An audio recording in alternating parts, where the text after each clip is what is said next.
So today's session, Woohee had suggested she wanted to talk about letting go, and unfortunately she can't make it. But hopefully she'll hear the video later. So letting go is a very, it's almost like a easy to say, and sometimes really hard to get your head around and actually do it. And hopefully, my goal is to give you some reframing of what letting go really means, and then hopefully that kind of leads you to start inching towards it in your real life. So why, like, what are we even trying to let go of? I guess is I guess the bigger question that comes up for me. And there are two things that our survival self, as I call it, deals with, right? Those two things are wrong, meaning something that is present or was present and should not have been present. So it was wrong. It should not have been there. And then number two is missing, meaning something that was absent and not present should have been there. So it was missing. So either something is wrong, means should not be here, or something is missing, it should have been here. And I want to talk about how this wrong and missing shows up in with respect to our past and our future. So let's kind of go a little bit deeper into this. So when we talk about past, for past, what do? We ruminate, right? And how does this rumination look like? So when we are ruminating about wrong, with respect to what happened. So with respect to world, we say, oh, why did this happen? And, this should not have happened. This person should not have said this. This person should not have done this. Why did this happen to me? So it happened and it should not have happened. It was wrong. And, we are dealing with denial and resistance, a lot of victimization and blame, right? Either we are the victim, somebody else is to be blamed for, or we're just resisting even what happened. It has already happened. When it comes to ourselves, myself, and wrong category, it is around, we talked about it last session, guilt. Why did I do this? I did something and I should not have. So that's the guilt with respect to myself. Similarly, when we talk about missing in past, why did this not happen? It's a longing and a feeling of a loss, right?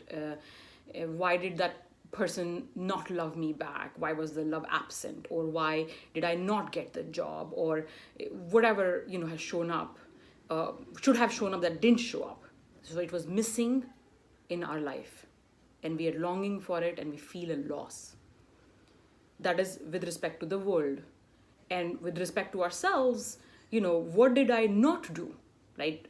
That's kind of regrets that show up in our life, right? As you know, like most people who are dying, if you ask them what was their regret, most of the regrets are around not doing something. So in past, we are ruminating over what went wrong, i.e. what happened and should not have happened. And that's where, blaming, resistance, denial, victimization, guilt shows up. And what was missing in our life in past. And that's where longing and loss and regret shows up. So this is the survival self, again, trying to constantly make sense of, what happened. And that's how wrong and missing shows up when we are thinking about past and ruminating about past. So now when we take this forward to future, how does wrong and missing show up for future? So future, what are we trying to do? Control, right? We want certain outcomes. So for future, we are doing, what if this happens? And it should not happen. What if this goes wrong? And that's where our fear and worry, worry, which is the false sense of control, shows up. We are vigilant. We're like, what if this happens, this happens, this happens, I fall sick, this happens, I lose my job. And then we are in that anxiety of, trying to come up with all possible scenarios and plan for everything. And that's how we're trying to control what could go wrong. Similarly, what if this does not happen? What if something goes missing in our life? What if I don't get the job that I just applied for? What if I don't hear back from the person I just wrote I love you to? That's where our grasping and craving and desire comes in. Right? So either there is fear of something happening that should not happen, or there is desire and grasping of something must happen. This must happen because I have expectations of this to happen in my life in future. And we are either fear or desire, worrying or grasping. And that's our strategy to control future. And when it comes to ourselves, what if I do this? What if I make a mistake? Right? What if I do something wrong that I should not do? That's where doubt comes in. We start doubting our capabilities. Criticism comes in. And then what if I don't do this, right? What if I don't dress up correctly? And what if I don't look like this? And what if something is missing? Then that's where our, anxiety shows up, and we push ourselves to harder and harder work to make sure we don't end up missing that thing in our future. So again, kind of stepping back, the idea of letting go, why are we even trying to let go? Or what are we trying to let go of? It is mostly around control, right? Control and this need to know and to control either what happened or what is going to happen. And when we are trying to control, we are either controlling for something should not happen, meaning wrong, or something should happen, must happen, means missing. So wrong, missing, past, future, right? That's kind of like the matrix of letting go, I guess, context. Now, you'll see a theme, right? Like control and certainty.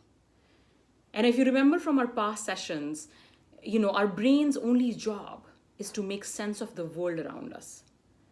And so that's what our brain is really doing, right? In this past, future, wrong and missing matrix, right? For past, we're trying to make sense of why things happened. So if we understand them, we can predict future and we can hence control future. Or we are holding on to some past grudges and anger, and that is actually a subconscious effort to, in some ways foolishly change past, right? If I just think hard enough and be angry and hold on to that grudge against that person, maybe I would not have gotten hurt. Or maybe he would not have done it, but it's already happened. For future, again, the same thing. We worry and plan for all scenarios we can control so we can get our desired outcomes.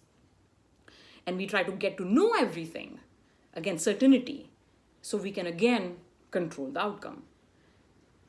Now, letting go has a feeling of getting rid of something, right? Like when we are saying, let go of this thing, get rid of this.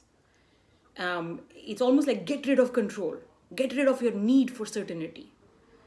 And it becomes a doing thing. So like, I'm trying to let go of something, right? So it almost feels like, to me, we're trying to do something. Like, let me go do something to get rid of. It's like throwing the trash out, right? It's an activity of some sort.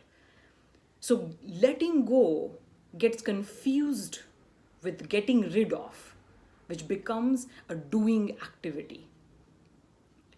And then we go furiously down the circle, of trying to get rid of that thing, and then in this doing activity, and in this mode of resistance.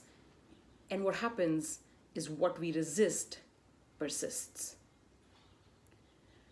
So what can we do about this?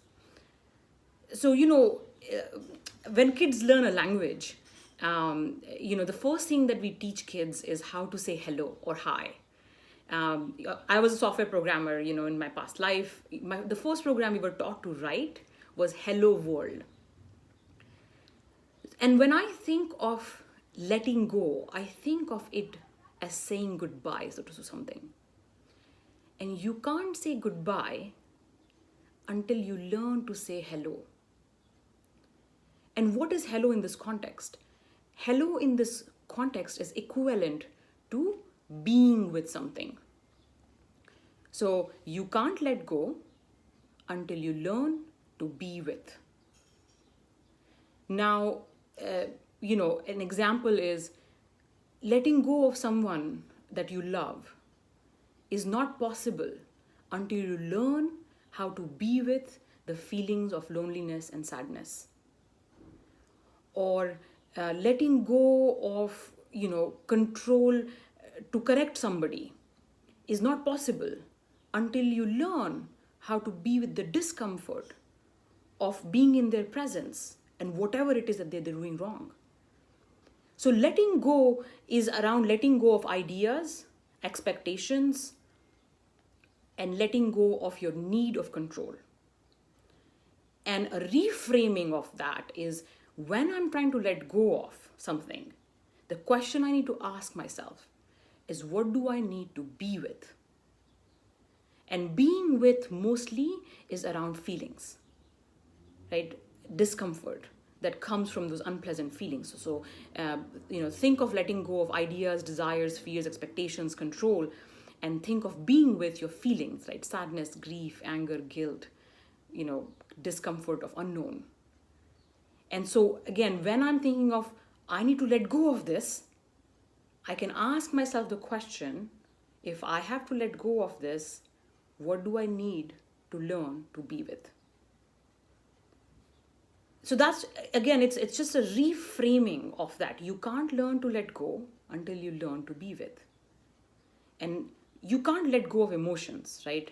Emotions are there, like you want them or not, they are there in your body, running physiologically in your cells. So there is no concept of letting go of emotions. There is only the concept of being with your emotions. But there is a concept of letting go of your ideas and expectations and thoughts. Now, another thing I want to highlight here is, like I was saying, letting go is basically this idea of getting rid of and doing something. And being with is just being with it. Now, being with something, let's say around your feelings especially, is not a state of complacency or passivity. Because that's what people confuse. So, the other day, I was, not now, but in past life, when we used to host parties at home, I get very anxious as a host. I'm trying to make sure my party goes well and everything is right and guests enjoy it and they like me and they appreciate me. And in that, I realize it's driving me crazy and anxious. So then I ask myself, okay, what do I need to let go of? And I need to let go of the control for it to be a perfect party. And to let go of that, what do I need to be with? I need to be with the anxiety of imperfection. Because the truth is, there's no way I can guarantee everybody enjoys it anyways. Now, when I'm learning to be with that anxiety of imperfection, I'm not just sitting back, letting the house be dirty, not cooking, right? It's not like, oh, I'll just be with the discomfort and be it. I'm still doing my bit. I'm still, as a host, cooking and cleaning and setting up. Just not driving myself insane in the process with anxiety of perfection. And in that, I'm also actually being with some joy. As I'm cleaning the house and vacuuming and play some music and maybe dance a little, I give myself permission to have moments of joy. Because in that perfection, I did not give myself permission to have any joy in the process. So being with some moments of joy, being with the anxiety that maybe it won't be perfect. And then reminding myself that, hey, I'm doing my best. And reminding myself the people who are here are not here to be miserable. They also want to enjoy it. They may not, but they still want to, right? Remembering their intentions, remembering my intentions. And doing all of this very kindly. Again, kindness with myself, with others. And also very curiously, right? As I'm asking myself, what do I need to let go of? I'm not doing it with judgment. I'm being very curious. What is it? This feeling of anxiety, where is this coming from? It's this need for control and perfection. Okay, well, let's remember our intentions. Let's remember their intentions. Let's be kind to ourselves. Let's be kind to them. Let's be in discomfort, whatever that is, of anxiety of perfection, and let's give ourselves in permission to be with some joy. So, it's just a slight shift in how we frame. And as we allow ourselves to sit kindly, to sit curiously, to be with this thing, this feeling that is here,